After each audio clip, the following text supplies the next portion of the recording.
1947 जब हमारा देश आज़ाद हुआ तो हमारे पास कोई सरकार नहीं थी। एक इंटरिम गवर्नमेंट बनाई गई थी कॉन्स्टिट्यूएंट असेंबली के द्वारा 1946 में, जिसके हेड थे पंडित जवाहरलाल नेहरू। वही बने भारत के पहले प्रधानमंत्री। तो हमारे पास 1947 से 1950 तक जब हमारा रिपब्लिक लागू नहीं हुआ था, यानी India was not a republic, Bharat एक गणतंत्र के रूप में दुनिया के सामने नहीं आया था, हमारे पास कोई एक डॉक्यूमेंट नहीं था जिससे हम कह सकें कि हम एक गणराज्य भारत हैं। तब तक हमारे देश में एक सरकार तो थी पर भारत एक गणराज्य नहीं था। तो उस टाइम पर सरकार चलाने के लिए एक इंटरिम गवर्नमेंट जो बनाई गई थी उसके हेड थे प्राइम मिनिस्टर।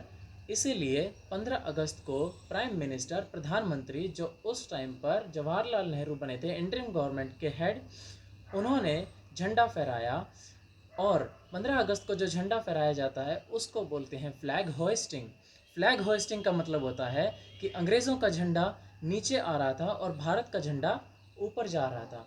तो उस टाइम पर जवाहरलाल नेहरू ने भारत का झंडा फहराया था, यानी आरोहण किया था, ध्वजारोहण किया था। तो इसलिए 15 अगस्त को जो झंडा फहराया जाता है उसको कहते हैं फ्लैग होइस्टिंग, यानी ध्वजारोहण।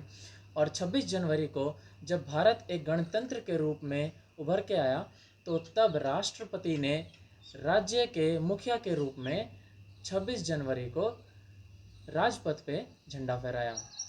तो उसको कहते हैं फ्लैग अनफर्लिंग, क्योंकि उस टाइम पर भारत एक आज़ाद था, आज़ाद देश था और भारत का झंडा ऊपर लहरा रहा था। तो 26 जनवरी को जब एक गणतंत्र के रूप में हमने अपने आप को घोषित किया तो उस फ्लैग को राष्ट्रपति ने अनफर्ल किया। तो इसलिए 26 जनवरी को जब झंडा फहराया जाता है तो उसे कहते हैं फ्लैग अनफर्लिंग।